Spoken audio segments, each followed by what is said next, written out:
Hey, one thing I never hear from students is, hey Daniel, I am bombing the ball way too far. I'm actually hitting my drive way too far and straight. So please help me dial it down. Said no one. In 50,000 lessons, no one's ever said that to me, right?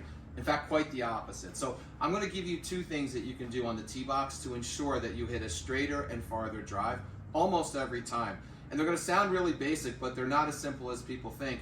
And there's a lot of misconceptions, if you would, in the industry. The first is how, in fact, you're going to tee the ball up, all right? I have an example here of 4 different tee heights. This is what we teach at Imagen Golf, right? The first one here is extremely low. The only time that we'd actually would recommend that is in extreme wind conditions or if you need to keep the ball down for whatever reason. If you'll notice, when I line up for this golf ball, almost 100% of the golf ball is covered by the golf club, all right? The second one here is something that we recommend for a lot of beginners, where about a third of the golf club is, a third of the golf ball is above the golf club, or the crown, the head of the golf club, right? And that's going to give us some decent control, not a ton of distance, but decent control, keep the ball in play. And if you're just starting here, that means a lot to a lot of people, right? The second two are what we recommend for everyone else, right? The third golf ball here is where 1/2 of the golf ball is above the crown or the top of the golf club. And it simply looks like this, all right?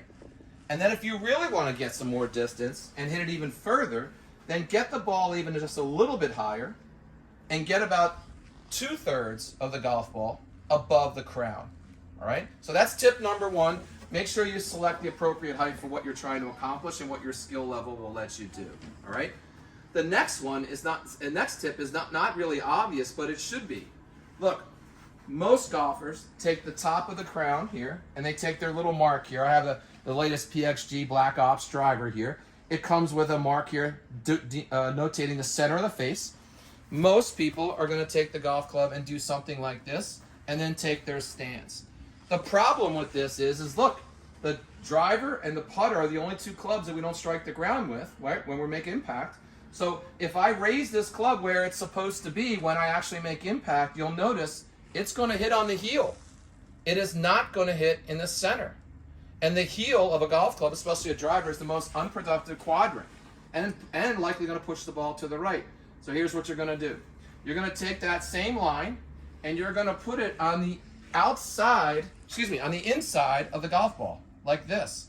It's going to appear like the ball's on the outside or on the toe, because it is. Now I take my line up, and when I move the golf club to where I'm going to strike it, look what happens. I am dead center in that face. So from here to here, bang. And I know what you're thinking. Well, why don't they just put that mark there on the outside? I wish I knew, all right? But now that you know how to set that driver up, I guarantee you're going to have the game, the swing, and the game that you've always imagined.